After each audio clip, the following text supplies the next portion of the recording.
Live from New Delhi, you're watching DD India Newshour, India's voice to the world. I'm Siddharth Bharadwaj. Coming up in the next hour. India continues to be first responder to Sri Lanka post-Cyclone Ditwa under Operation Sagar Bandhu. More relief assistance reaches the island nation. Fourth edition of Kashi Tamil Sangamam begins today with the theme Let Us Learn Tamil, Tamil Karkalam. Event highlights cultural bond between Tamil Nadu and Kashi.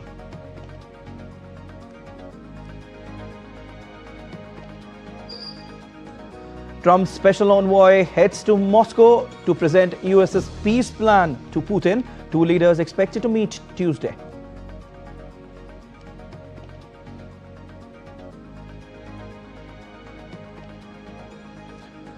US President Trump holds talks with top officials as maximum pressure campaign against Venezuela's Maduro gets in focus.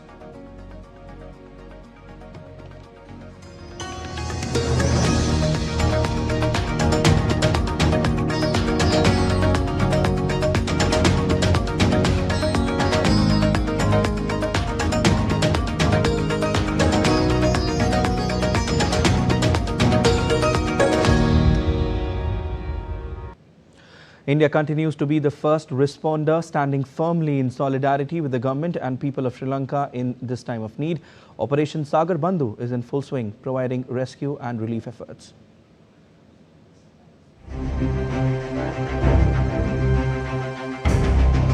India has once again emerged as a dependable first responder in the Indian Ocean region.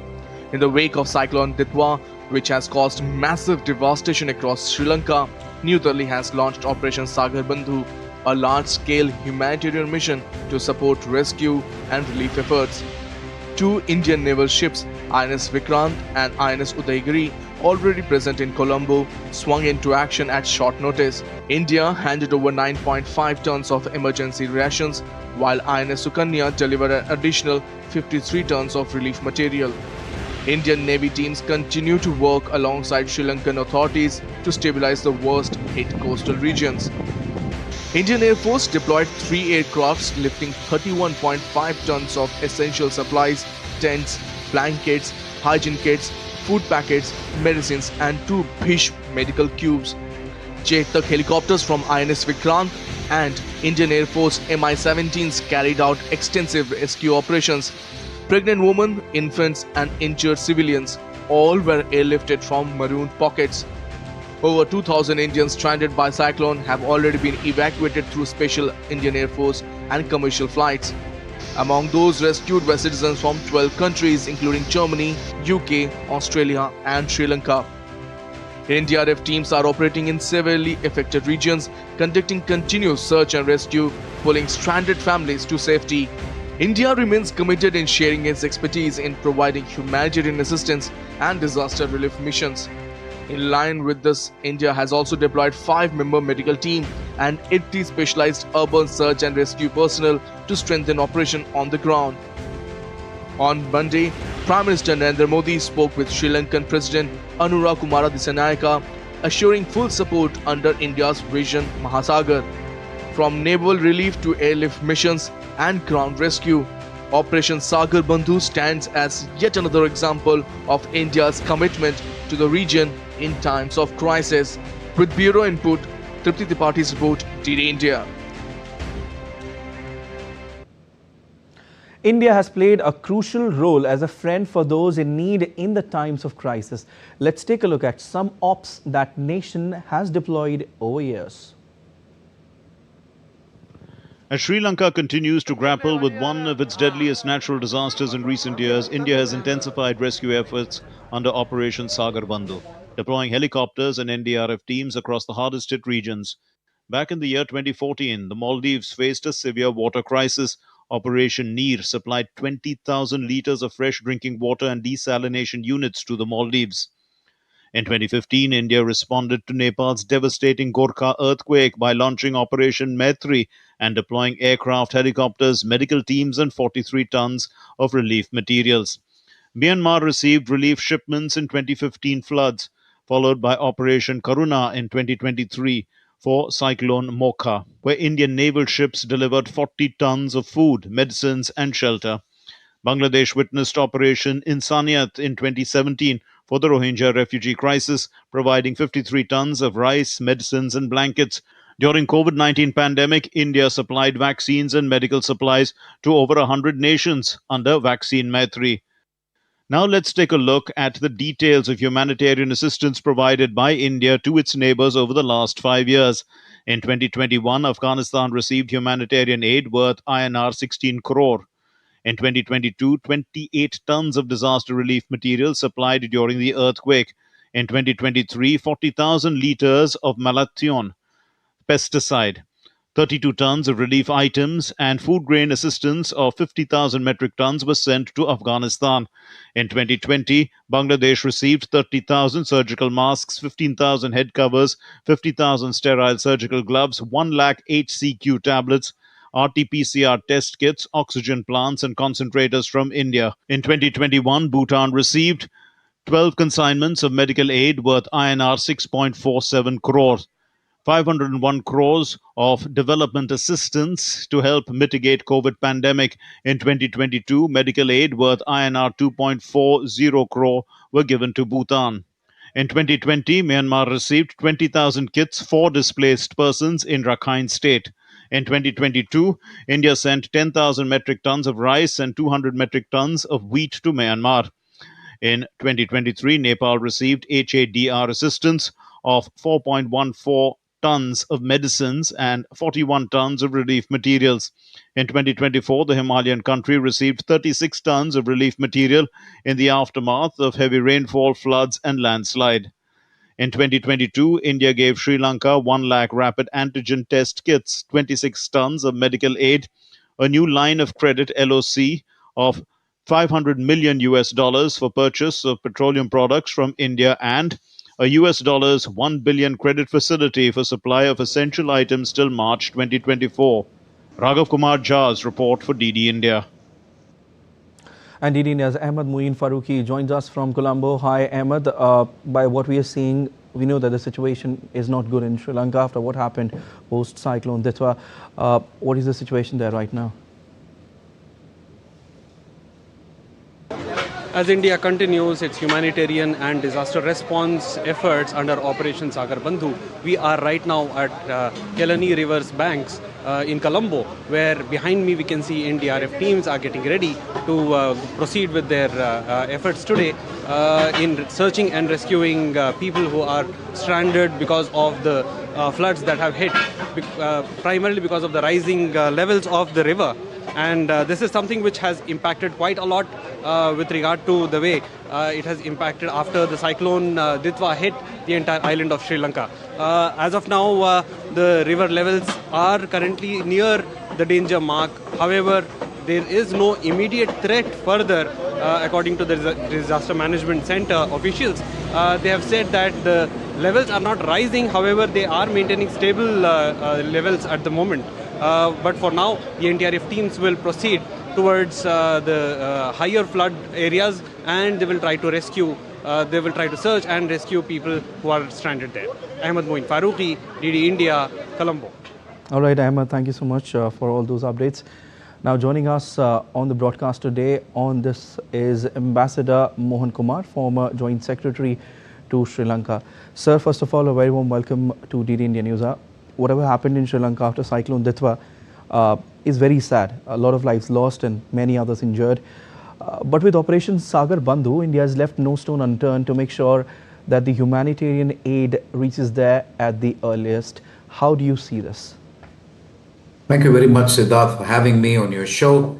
I want to begin by saying that India's overall strategic objective in the Indian Ocean, but in the neighborhood, is to be a net security provider. That's the first objective. Right. The second is to be a first responder in terms of disaster and humanitarian assistance. And I think India has done it much more than substantially when it comes to Sri Lanka. I want to tell your viewers that I was posted in Sri Lanka as Deputy High Commissioner before becoming Joint Secretary Sri Lanka. Okay. And on a December, when I was sitting at home on a Sunday, I got a call from the then President of Sri Lanka, Chandrika Kumaratunga, saying that there are enormous floods in Trincomalee. We don't know what it is, and we would like the Indian relief to come as quickly as possible. Okay. And the High Commissioner was temporarily on consultation duty in Delhi. So what I did was, with the defense attaché, we were able to get a plane full of relief by that day in the evening. Okay. So that was the beginning of a long history. Of course, what I'm talking about is the tsunami in 2004. And since then, India has had a tremendous record of being the first responder to Sri Lanka, whether it is a humanitarian disaster, whether it is a black swan event like COVID, or a financial economic crisis in 2022, when we gave $4 billion. And now, of course, you've got this Operation Sagar Bandhu. So I wanted to situate India's unconditional commitment for being the net security provider, being the first responder, and generally being committed to a neighborhood where we can share our expertise and try and be a neighbor who's a friend in need. And I think that is something we have done consistently over time when it comes to Sri Lanka. Sir, any other incident would you like to share with us? Since you just shared us about the incident on one Sunday. No, this is exactly what I'm saying. So when it comes to the tsunami, for example, what we did was we established a war room, and we got so much support from the Defense Ministry in India that we were able to actually reach a plane that very night in Colombo. Right. And that can happen only if India is in a permanent state of readiness. And I think it is to the credit of our armed forces, our Navy. You see, what we have done in the past and what we are doing now is actually operations by sea and operations by air. Right. These are the ways in which Sri Lanka can be assisted. And I think the Sri Lankan political leadership across the spectrum know that they can rely on India. And that's a big change, because in the minds of Sri Lanka, there was also the unfortunate intervention of the Indian peacekeeping force. Yeah. And we dropped dal on Jaffna and so on and so forth. But that is now such a distant memory. The recent memories are of a country which is standing by Sri Lanka shoulder to shoulder, whether it is, like I said, tsunami. What about the oil spills that happened with Sri Lankan ships in the Indian Ocean? Again, the Indian Navy sprung to action. So I can give you a number of instances where I think India has come to the help of Sri Lanka. It's a way of indicating to Sri Lanka that you can rely on us. It's also a way of interpreting the space that India and Sri Lanka occupy in the Indian Ocean, considering it as a common space when it comes to disaster. You cannot consider them as individual countries when there is a disaster, because when there is a transnational disaster, no country is spared. So there is no point in looking at borders. You will have to look at it as a common geopolitical, geo-economic space where countries will have to help each other. And I believe India has stood by Sri Lanka through thick and thin. And that should serve us well even in our relationship with Sri Lanka. Definitely.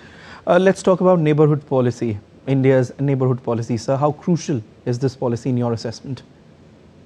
Well, I would say that this is yet another illustration of neighborhood first policy. Yeah. Actually, you will recall that the Prime Minister Modi's government talks of neighborhood first. And what better way to be a neighbor than to respond first, be the first to respond when it comes to a crisis. So as I said, we've done this systematically over time. And what you do is you build the bonds of neighborhood much better. This is in my view way more important than giving a country a $1 million line of credit. That's important. That's important in itself. But this is so much more important because you save lives, you save destruction of property, you are helping with two things. One, humanitarian relief like tents and like materials for emergency. You've got blankets, you've got mattresses, all of those A lot of things things. Yeah, definitely a lot of things. I quickly want to ask you, sir, how do you see this policy from the security and economic point of view? I would see it from climate security and a geopolitical security, if you like. I don't see it in terms of traditional security of supplying Sri Lanka or Bangladesh with weapons. There are other countries, and I don't want to name them. Other countries do that. You supply weapons, you supply missiles, you supply guns. I think what India does in terms of being a net security provider is the physical security, the human security, the climate security, sustainable development security. And to me, it seems that security, the geopolitical security, the non-traditional forms of security are much more important than just weapons and missiles that you can supply to a neighbor. So it is in those terms that I say that India's fundamental objective of being a net security provider in the Indian Ocean and the neighborhood is being fulfilled as we speak through operations like Operation Sagar Bandhu. All right. Thank you so much, sir, for joining in on the broadcast today. Thank you so much. And still to come on DD India News Hour. Sudan's paramilitary Rapid Support Forces says that it has seized full control of Baba Nusa in West Kordofan state. Mourners paid tribute near the scene of the deadly building fire in Hong Kong.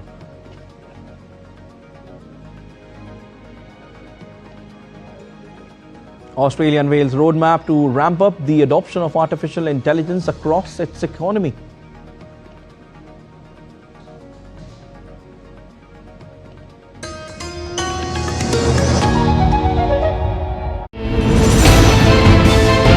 Geopolitics and trade deals.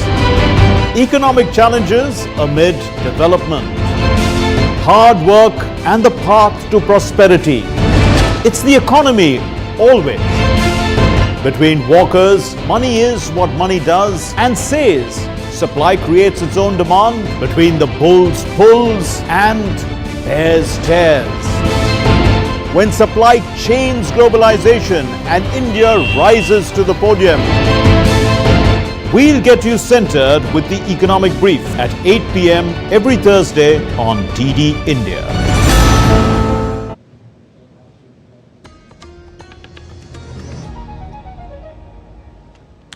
You're watching DD India News Hour. I'm Siddharth Bharadwaj, and U.S. President Donald Trump's special envoy Steve Witkoff will meet Vladimir Putin for talks in Moscow on Tuesday amid a renewed U.S. push to end the conflict in Ukraine. Witkoff's trip comes after he led a U.S. delegation in talks with Ukraine at the weekend in Florida, while White House said it was very optimistic about striking an agreement to end the conflict. After holding talks with the Ukrainians, U.S. President Donald Trump's special envoy Steve Witkoff is traveling to Moscow to present a peace plan proposal to Russian President Vladimir Putin. The meeting between Witkoff and Putin is scheduled for Tuesday that will focus on the peace plan to end the conflict in Ukraine. Though Ukraine has expressed its willingness to accept the revised proposals, Russia has not made its position clear yet. White House Press Secretary Caroline Leavitt said Trump administration is very optimistic about reaching an agreement to end the conflict in Ukraine. I think the administration feels very optimistic. Obviously, you've seen, Steve, that the president's entire team, including Special Envoy Witkoff and Secretary Rubio and the Vice President and the President himself, Secretary Hegseth as well, have been working so hard on this effort, and they all really want to see this war come to an end. Now, of course, Special Envoy Witkoff is on his way to Russia. This is sort of the shuttle diplomacy that you've seen from this administration play out, where we speak equally with both sides. French President Emmanuel Macron and his Ukrainian counterpart Volodymyr Zelensky launched a flurry of diplomatic activity during talks in Paris. Macron signaled that further discussions are planned between Washington and European allies on potential security guarantees for Ukraine should a deal to end the conflict emerge. I know that you will never have a corruption problem in Russia, and that should be concerning because there is no independent entity managing such matters there. Therefore, as we provide financial aid and support a war effort, it is normal to be demanding and to scrutinize these issues so accounts are rendered. However, I observe that in any case, the fight against corruption is effective since decisions are openly made and political decisions are also taken. Zelensky said it was not fair to exclude European allies from Ukraine reconstruction talks. To be honest, the territorial issue is the most difficult. The issue of money, restoration, in my opinion, I speak honestly, and we talked about it, undoubtedly, without the presence of European partners, it is not easy to accept. It is difficult because the money is in Europe, and I think this is not fair. Meanwhile, Russia has claimed complete control of Ukrainian towns of Pokrovsk and Vovchansk and were advancing elsewhere. Bureau Report, DD India.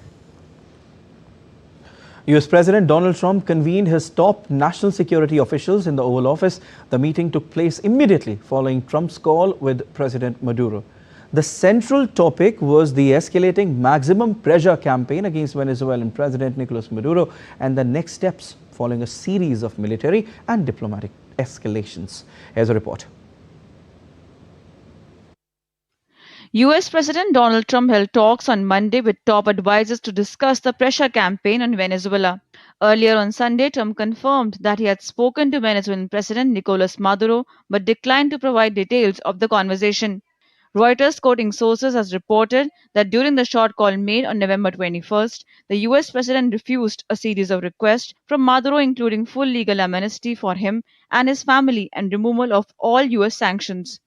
Venezuelan leader is running out of options after the U.S. guaranteed safe passage expired on Friday, prompting Trump to declare on Saturday that Venezuela's airspace was closed. We consider Venezuela to be not a very friendly country. They sent millions of people, really, and probably a number in excess of that. And a lot of those people shouldn't be in our country, from jails, from gangs, from drug dealers, from all of the people that came into our country shouldn't have been in our country, causing a lot of problems and drugs. U.S. military activity continued in the Caribbean on Monday, with Marine Corps aircraft delivering supplies at Mercedita International Airport in Ponce, Puerto Rico. Meanwhile, U.S. also confirmed that Navy Admiral acting under the authority of Defense Secretary Pete Hegseth ordered a double-tap military operations that targeted survivor of an initial attack on an alleged drug smuggling boat. Many Democrats have called it passing the buck to insulate Hegseth.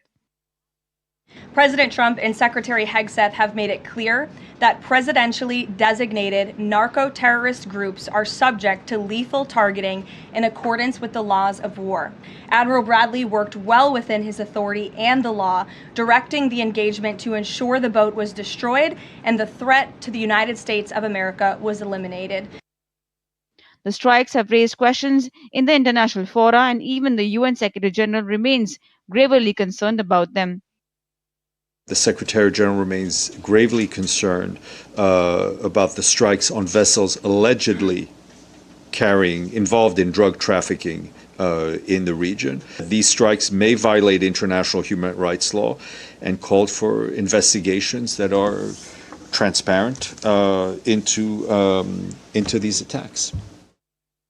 Venezuela's President Maduro held a rally on Monday, rejecting the pressure and stating Venezuela does not want a slave's peace, vowing absolute loyalty to the Venezuelan people.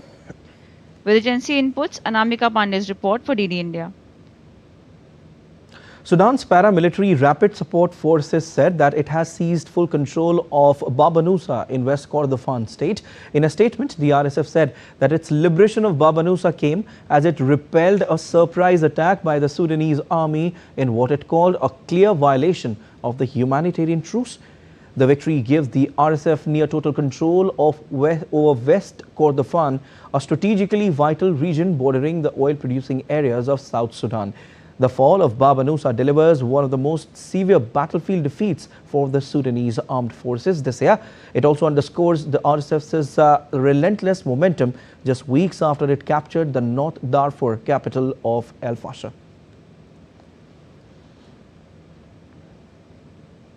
Updates on Hong Kong's building fire now. Mourners paid tributes near the scene of deadly building fire on Tuesday to mark 1 week after the victims' passing, a custom known as the Day of the Soul's Return.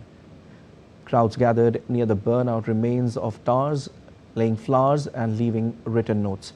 The blaze that broke out at the Wang Fuk Court housing estate last Wednesday claimed at least 151 lives, with more than 40 people still missing. Police continue to sweep the 7 residential towers engulfed in the disaster, finding bodies of residents in stairwells and on rooftops, trapped as they tried to flee the flames.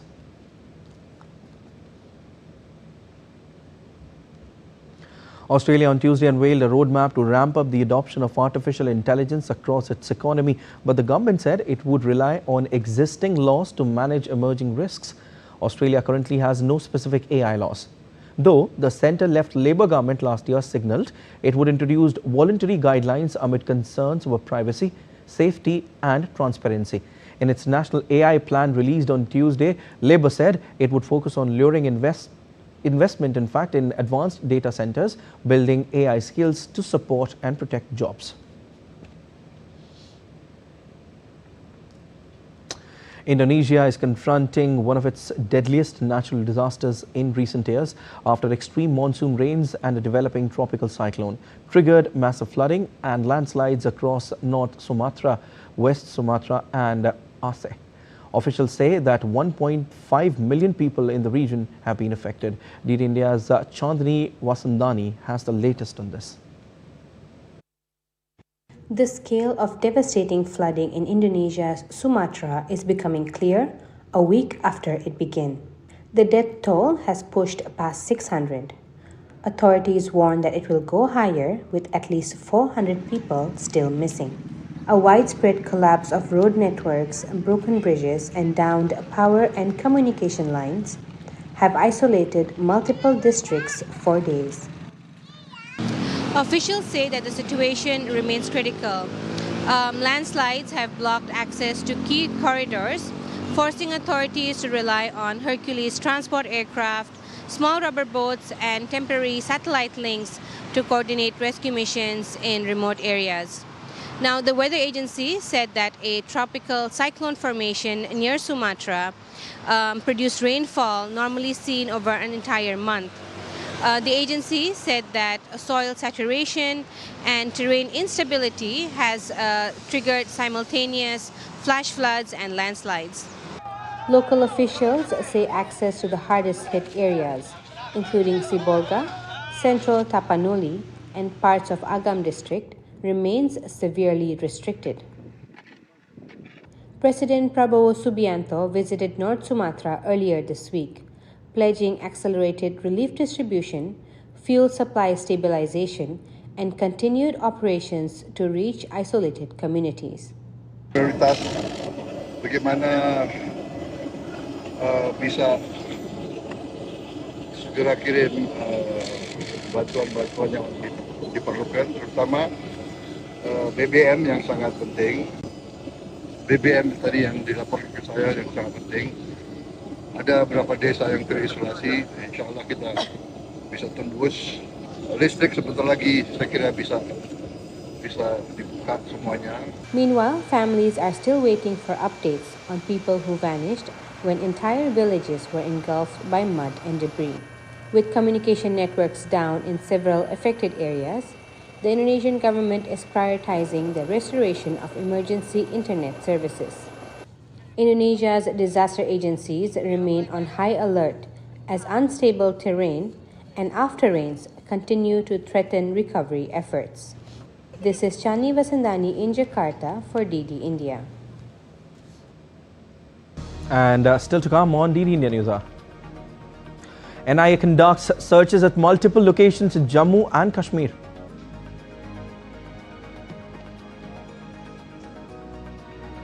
Second day of winter session of India's Parliament continued to remain disrupted over Special Intensive Revision or SIR issue.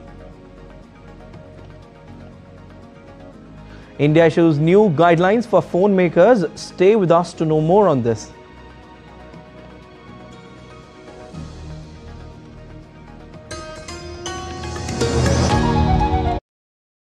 Can the US launch a bombing campaign against Iran? The Philippines vessel suffered structural damage. The saga of child sexual abuse is the United States China's debt trap strategy. Truth is stranger than fiction. But sometimes hard to uncover.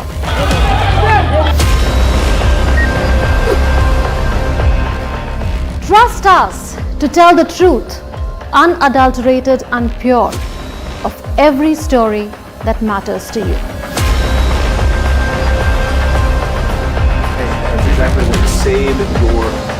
You read between the lines, cut the clutter, and connect the dots to get you the full picture. Watch Connecting the Dots at these times with me, only on DD India.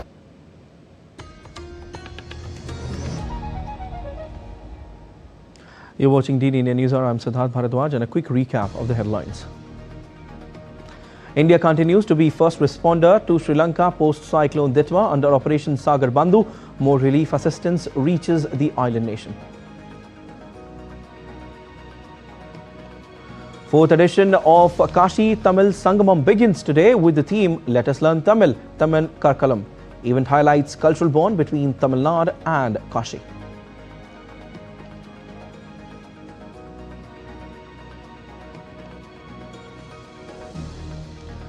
Trump's special envoy heads to Moscow to present US's peace plan to Putin. Two leaders expected to meet Tuesday.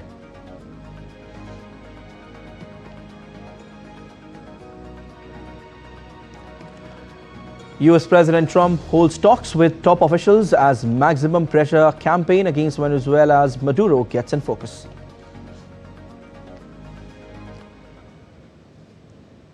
The National Investigation Agency (NIA) conducted searches at multiple locations in Jammu and Kashmir and Uttar Pradesh in connection with investigations in the Delhi car blast case.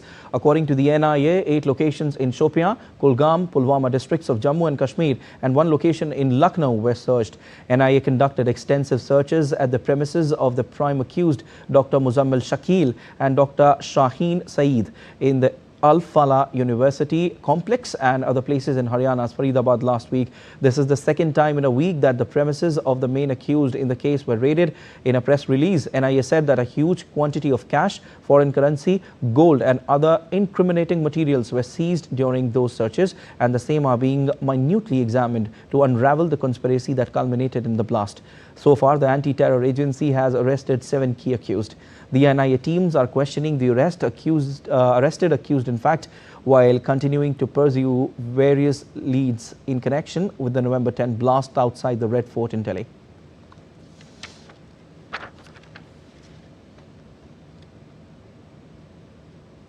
All right, and DD India's Shabir Dar joins us live from Srinagar. Hi, Shabir. To begin with, I want to ask you, have there been any more arrests or raids by the NIA in connection with the Delhi car blast case? Yeah, we all know that yesterday there were raids at 8 locations in Kashmir and in Uttar Pradesh. 7 people have been taken into custody till now, which are in the NIA's custody. So there is no confirmation from the NIA if any more people have been taken into custody. Okay. But this is clear, as their statement says, that they have got in hand some vital information during these raids, which includes like they have recovered the currency, including the foreign currency and gold, and some incriminating material, which is helping the agency to widen its probe. As we already know that the agency is not only investigating the people who carried this blast in Red Fort, but is actually trying to dismantle the wider terror network, which is actually behind these this case. So the probe is being widened, and the people and and their network is being investigated, and the leads which are emerging from the investigation is be the the digital equipment which they recovered, and the vital documents which is in the hand of the investigation agency. These material is actually providing some critical links, and based on these the communication network and the financial and other networks are being probed, and to see how far this so-called white collar terror module has its roots. So essentially the probe has gone from investigating the blast to probe the wider terror network, and the agency has made some successful inroads into this case, and to see that these evidences, when taken to the court of law, will result in prosecutions of all these key conspirators in this case. Definitely. Shabir, I want to ask you that has there been any official statement by the NIA on the raids?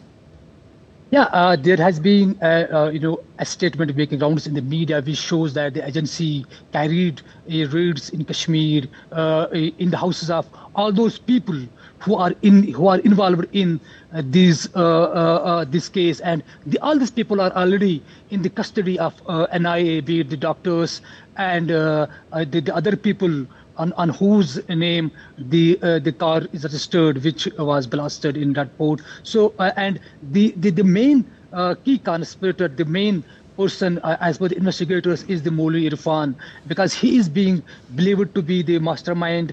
Like he has used his dual identity. He was a preacher and a medical aid worker, so he used to use his dual identity to get acquainted with these highly qualified doctors, and then radicalize them and then make them do as we have seen what happened in Redford. So the agency is, as I already said, has widened its scope of investigation. All these people who are in their custody, they are being interrogated, and the leaders they provide the raids are being carried out there to ensure that all these people who are part of this wider network are being arrested and questioned, so that a clear cut case is made to ensure that all these people get the justice at the earliest. Okay, multiple raids by the NIA in Jammu and Kashmir and in UP as well, and they found some evidence as well which will help them in further investigating this case. Thank you so much for all these details, Shabida. Thank you so much. Moving on now, the lower house of the Indian Parliament, or Lok Sabha, is adjourned to meet again on 3rd of December at 11 AM IST amid uproar in the Parliament. To break the ongoing deadlock in the House, the Lok Sabha Speaker has summoned a meeting of party leaders in his chamber at Parliament House at 3 PM IST or 12:30 GMT today. Before adjournment, motion for election of 2 members to the rubber board moved by Minister of State Jitin Prasad was accepted by the Lok Sabha.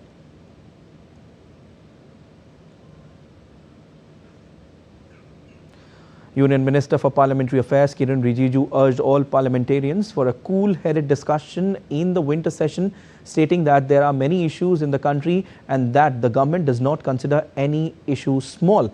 In the upper house or the Rajya Sabha, motion to the Central Supervisory Board moved by Union Minister J.P. Nadda was accepted by the House.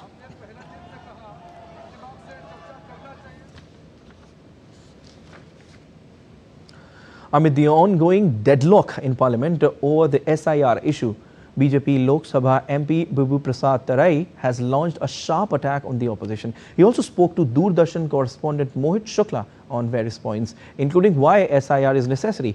Listen in.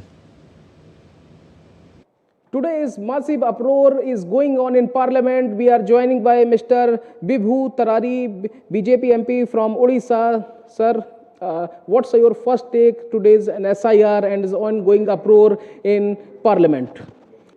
SIR is a subject.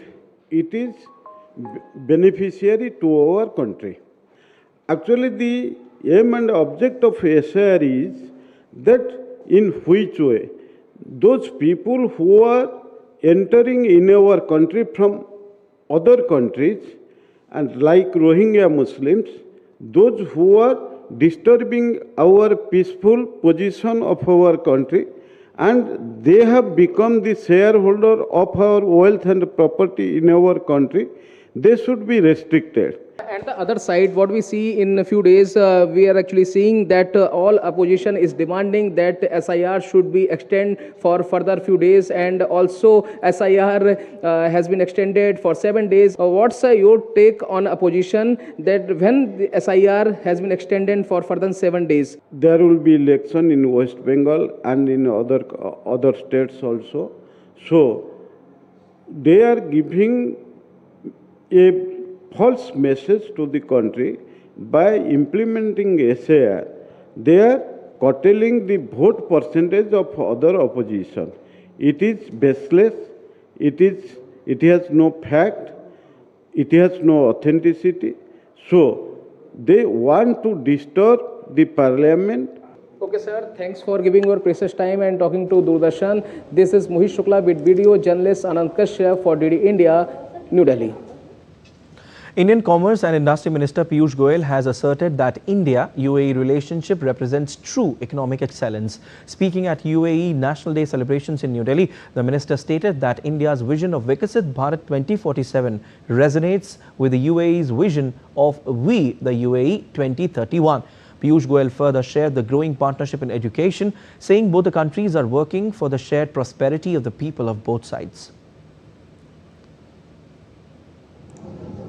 India and the United Arab Emirates share a very special relationship. 53 years of diplomatic ties, but more importantly, many centuries of trade and working as families would do. We have been part of each other's history for centuries. Ever since we started trading in different products, and in some sense, this relationship reflects true economic excellence.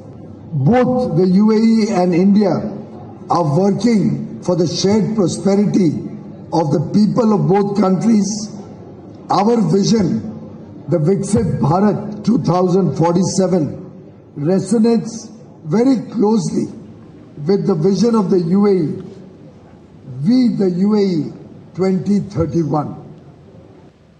Defence Minister Rajnath Singh participated in the Sardar at 150 Rashtriya Padyatra or Unity March in Vadodara, commemorating the 150th birth anniversary of Sardar Vallabhbhai Patel. Addressing the Sardar Gatha assembly organized in Vadodara, the minister lauded Sardar Vallabhbhai Patel's pivotal role in unifying India, highlighting his efforts in making the nation one and undivided.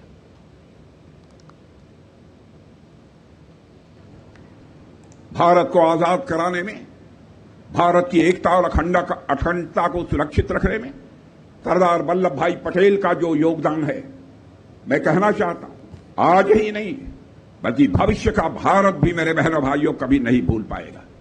यह कोई साधारण बात नहीं है।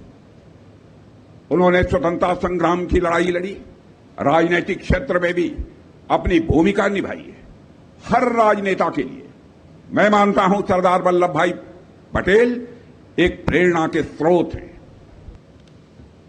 Navy Chief Admiral Dinesh Tripathi addressed an annual press conference on the occasion of coming Navy Day at Kota House in New Delhi. He said that his forces' aggressive posturing during Operation Sindoor forced Pakistan Navy to remain close to their ports. Operation Sindoor. It is an operation which still remains in progress, and therefore much of operational details cannot be put out in the open domain for obvious reasons. The aggressive posturing and the immediate actions which we took, including the deployment of carrier battle group in the northern Arabian Sea, forced the Pakistan Navy to remain either in their ports or airports or close to Makaran coast, and they never ventured out. The government has asked smartphone makers to pre-install its Sanchar Sathi app on their devices to strengthen cyber security on the devices and prevent tampering and spoofing of the IMEI or the International Mobile Equipment Identity Number. According to the directives, manufacturer and importers of mobile handsets will ensure that the app is pre-installed on all mobile handsets for use in India. They should also ensure that the pre-installed Sanchar Sathi app is readily visible and that its functionalities are not disabled or restricted at any time. And for the devices already manufactured and are in sales channels in India, the app should be pushed through software updates. Directions mandates to complete the implementation in 90 days and submit the report in 120 days. With over 1 billion subscribers, India has emerged as the world's second largest telecom ecosystem. Mobile phones now serve as critical gateways to banking, entertainment, e-learning, healthcare and government services, making mobile security more important than ever. Rising cyber threats have made safeguarding mobile users a pressing national concern, and thus the government's initiative will go a long way to deal with escalating threats, ensuring convenient on-the-go protection against identity theft, forged KYC, device theft, banking fraud and other cyber risks. India's Telecom Minister Jyotiraditya Scindia has said that one can delete the Sanchar Sathi app. However, it was government's duty to introduce this app to everyone for their safety. हर व्यक्ति को देश में नहीं मालूम कि मुझे fraud से protect करने के लिए, मुझे चोरी से प्रोटेक्ट करने के लिए ये ऐप है, तो हर व्यक्ति तक ये ऐप पहुंचाना हमारी जिम्मेदारी है। अगर आपको डिलीट करना है तो डिलीट कर दो, नहीं इस्तेमाल करना है तो रजिस्टर मत करो। जब आप रजिस्टर करोगे तभी तो एक्टिव होगा, रजिस्टर नहीं करोगे तो इनएक्टिव होगा। He also highlighted that 20 lakh stolen phones have been traced and around 7.5 lakh of those stolen phones have been returned to their users. आज तक संचार साथी पोर्टल के 20 करोड़ डाउनलोड में, ऐप के 1.5 करोड़ से ज्यादा डाउनलोड में, आज तक करीब 2.25 crore mobile connections, fraudulent mobile connections इस जन भागीदारी के आधार पे ही डिस्कनेक्ट हुए। करीब 20 लाख फोन जो चोरी हुए थे उनको ट्रेस किया गया है। 7.5 लाख फोन जो चोरी हुए थे उनको वापस उपभोक्ता के हाथ पे पहुंच चुका है।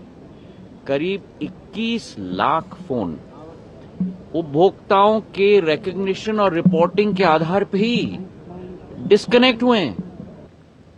The fourth edition of Kashi Tamil Sangamam begins today, highlighting the deep civilizational and cultural ties between Tamil Nadu and Kashi or Varanasi. Centered on the theme, Let Us Learn Tamil, Tamil Karkalam. This year's edition places Tamil language learning at its core.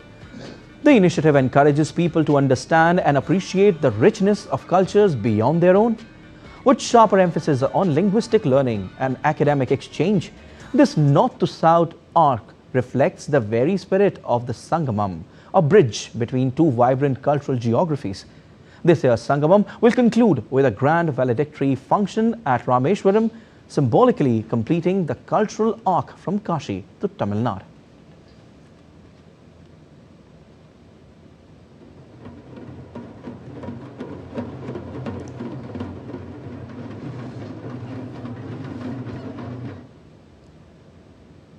Meanwhile, the sage Agastya Yatra was flagged off on Tuesday with heartfelt devotion following the timeless route that once linked Tamil Nadu to Kashi.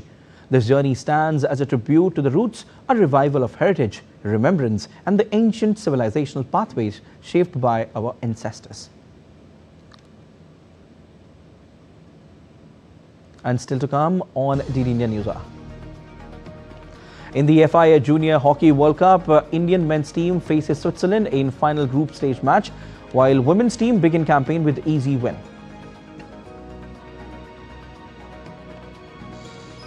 And we get you beautiful glimpses of 26th Hornbill Festival underway in India's northeastern state of Nagaland.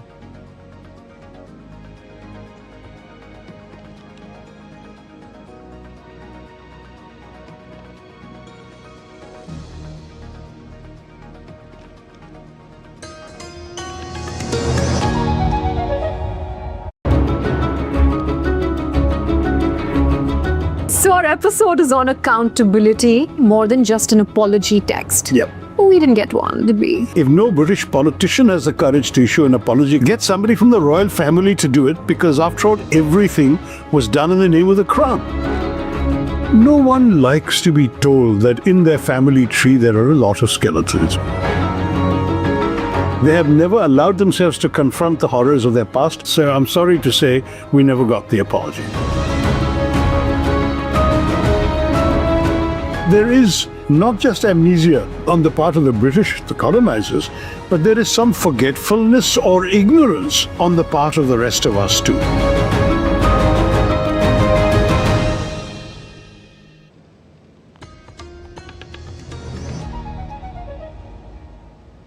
You're watching DD India Newshour. I'm Siddharth Bharadwaj, and time now for some sports news. In the FIA Junior Men's World Cup, in-form India will face Switzerland in the final Group League encounter ahead of the knockout stage. Both India and Switzerland are unbeaten in Pool B with 2 wins from as many matches, but the hosts are on top of the table by virtue of superior goal difference.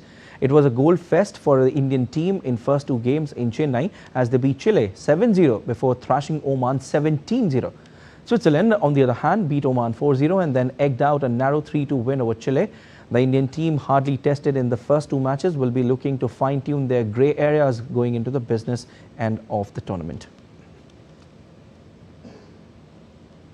The Indian junior women's hockey team began their FIA Junior Women's World Cup campaign with a comprehensive 13-0 win against Namibia in Santiago, Chile on Monday.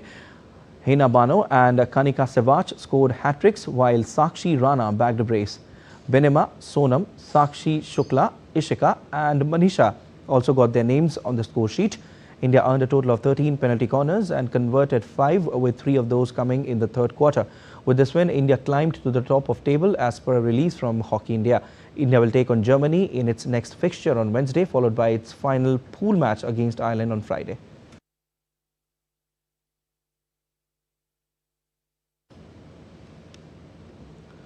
Australian big hitter Glenn Maxwell has officially withdrawn his name from the IPL 2026 auction, bringing an unexpected pause to his 14-year-long journey in the league. Maxwell announced his decision through an emotional social media post, thanking fans and franchises for their support over the years. Maxwell's decision came after a forgettable IPL 2025 campaign with Punjab Kings. The all-rounder appeared in 7 matches and managed only 48 runs, averaging 8 with a strike rate of 97.96 before being ruled out midway through the tournament due to injury.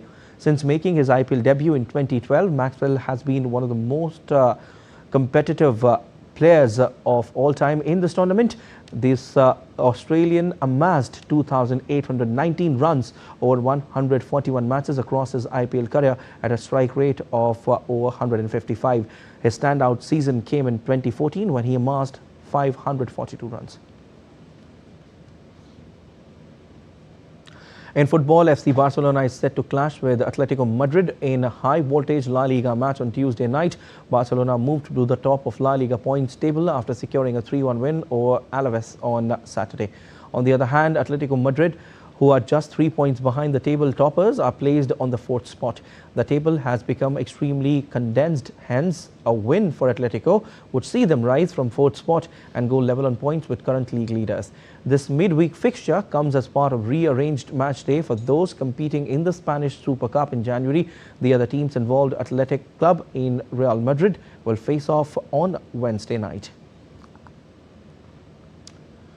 With the 2026 Winter Olympics approaching, organizers are racing against time as venue testing is scheduled for next month at a new ice hockey arena in Milan.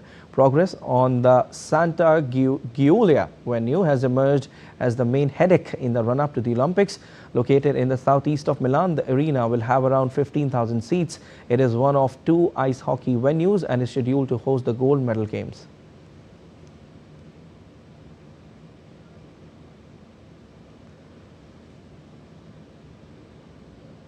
The 26th edition of India's own Hornbill Festival in Nagaland is underway at the Naga Heritage Village in Kisama with performances by tribal troops. This time it has 6 partner countries: Austria, Malta, France, Ireland, UK and Switzerland, and Arunachal Pradesh as a partner state. The 10-day music festival aims at celebrating it as a grand tribute to Naga unity, heritage and global friendship.